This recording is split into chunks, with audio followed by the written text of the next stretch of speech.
heads of government agree on measures to enhance regional security.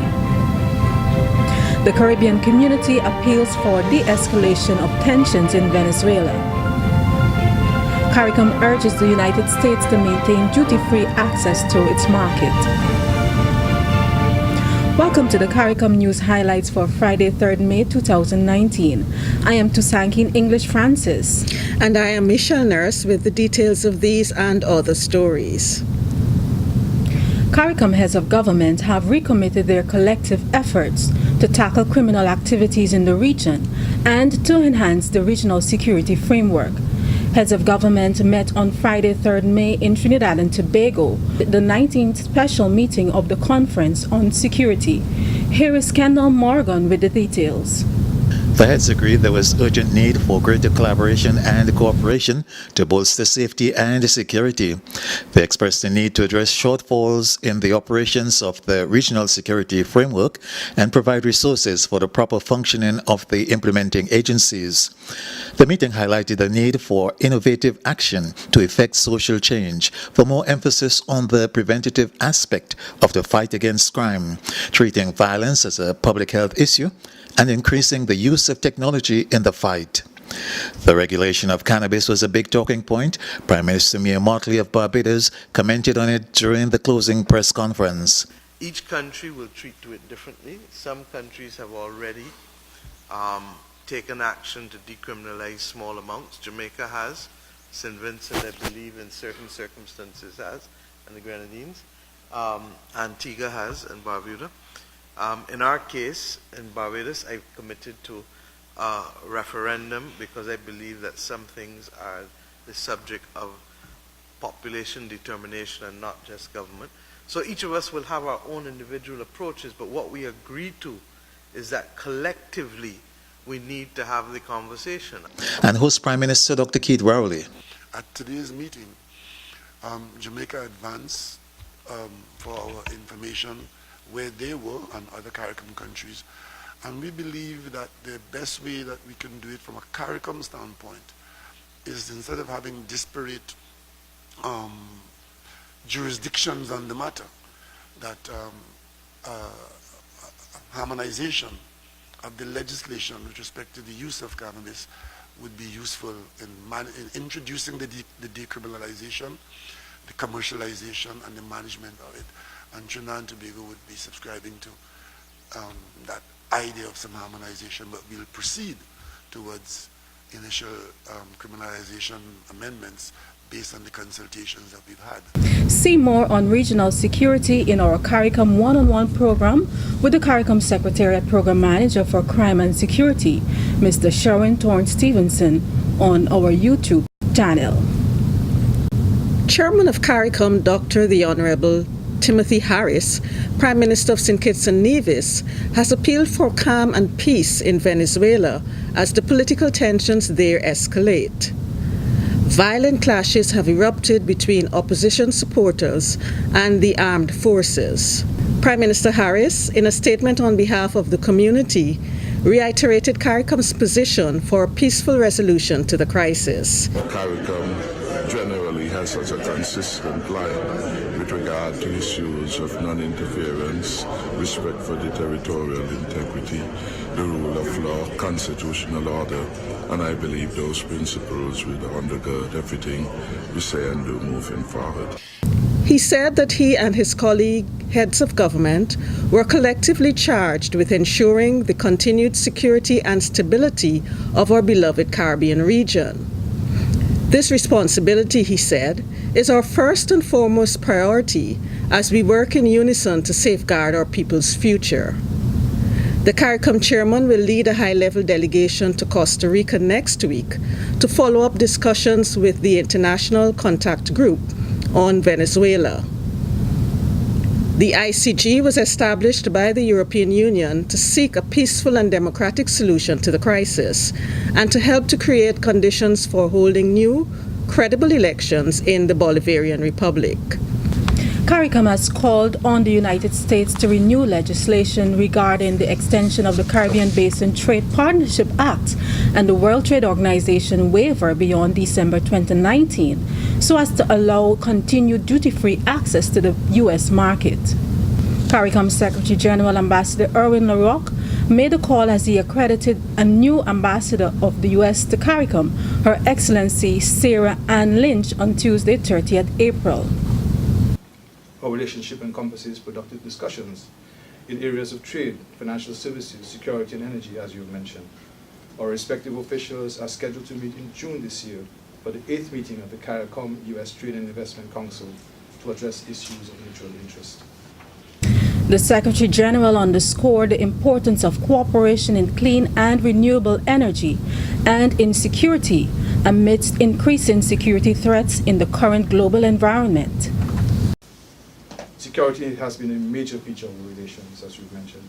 In an environment of profound changes globally and in our region, and of increasing security threats, we value our partnership in this area.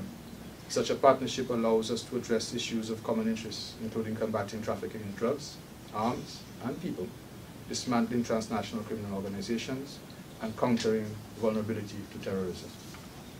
We support all initiatives towards achieving those goals.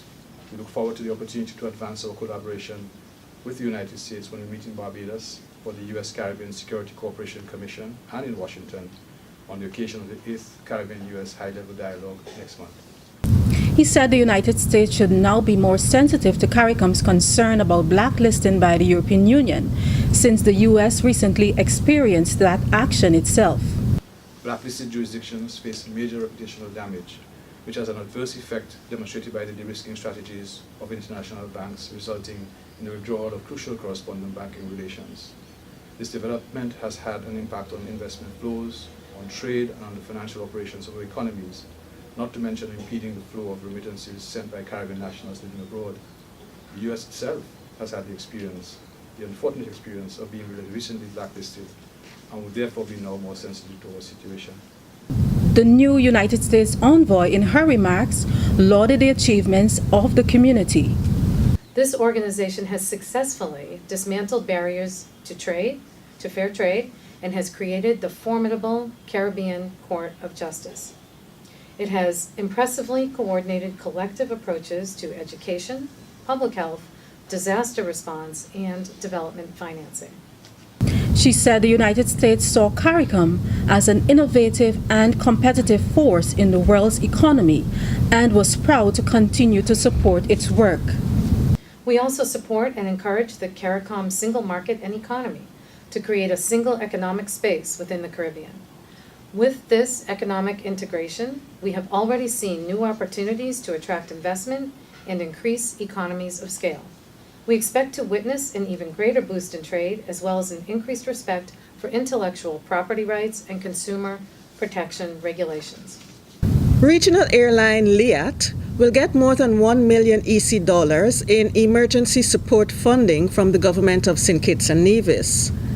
The government committed its assistance to LIAT amidst ongoing discussions on the need for all 15 Caribbean territories that LIAT serves to contribute to the sustainability of the airline through a minimum revenue guarantee model. LIAT's main stakeholder governments, Antigua and Barbados, Dominica, and St. Vincent and the Grenadines, met this week and have agreed to consider a proposal by Prime Minister Gaston Brown that is expected to shore up the sustainability of the airline. As far as we're concerned, the issue of the collapse of LIAT is not up for discussion. We look at the challenges, and I'm quite sure that the heads will find creative ways to resolve those issues. The whole issue of collapsing LIAT, that has to be taken off the agenda for sure. So we don't wish to be engaged in any such discussion. It's unhelpful. I believe that the heads are fully aware of the importance of LIAT and that we have to do all we can to ensure its sustainability and its viability. We want to place LIAT on the path of sustainability to ensure its long-term viability, to protect jobs, and at the same time to make sure that LIAT continue to fly and to make its contribution towards regional development, and especially that very important contribution in terms of ensuring regional connectivity. In the meantime, Chief Executive Officer Julie Reefer Jones has assured intra-regional travelers that LIAT continues to operate its daily flight schedule. She said that LIAT operated all its flights over the peak Easter season with an on-time performance of 80%.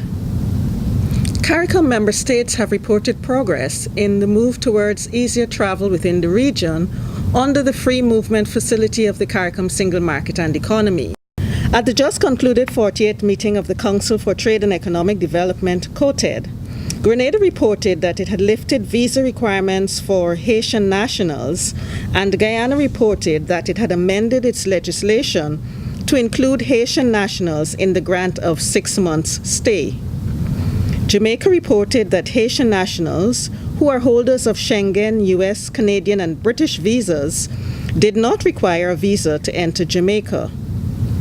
The implementation plan of the CARICOM Single Market and Economy, the CSME, shows that Barbados' situation is similar to that of Jamaica. Other countries which do not impose visas on Haitian nationals are Dominica, Montserrat, and St. Vincent and the Grenadines. With respect to the implementation of the CSME, Barbados reported that it had implemented the Contingent Rights Protocol and in some respects had gone further than the protocol. Member states made the announcements, even as COTED Chair the Honourable Sandra Husbands, Minister in the Ministry of Foreign Trade of Barbados, urged the Council to take action on matters that would be important to the people of the region. Minister Husbands provided a snapshot of some of the COTED discussions in an interview with the Communications Unit's Jacine Dunkley-Malcolm. How CSME affects the average person in CARICOM has to do with, one, providing them with a wider area in which to operate their lives. So you're talking about having greater options in terms of where you get a job. Mm-hmm. You're talking about greater opportunities for being able to set up your business where the business can be successful. Right. You're talking about giving people the opportunity to be able to engage the space in a way that best suits them and their children and their families. Mm-hmm. And that's one of the reasons why we have included in the Treaty of Chaguaramas the free movement of persons. Mm-hmm. Now, the region approached it slowly, introducing it as the countries could absorb some of the movement. So they started with a handful of categories, right. And now recently we would have expanded the categories to include artisans of all kinds, right. And this would be helpful to the average man in the street who has a skill, but perhaps that job is not available where you are, but you can go where those jobs are. Right. Now, what this does for the entire region, mm-hmm. contrary to what people think, mm-hmm. it allows us to make the best use of our labor resources. Look out for the full interview next week on CARICOM One-on-One. The trade ministers also observed a moment of silence to mark the death of former Secretary General Sir Alistair McIntyre. You can find the details of these and other stories on the CARICOM Secretariat's news blog, today.caricom.org, or visit the CARICOM website, www.caricom.org. Like our Facebook page, follow us on Twitter, and be sure to subscribe to our YouTube channel. See you next time.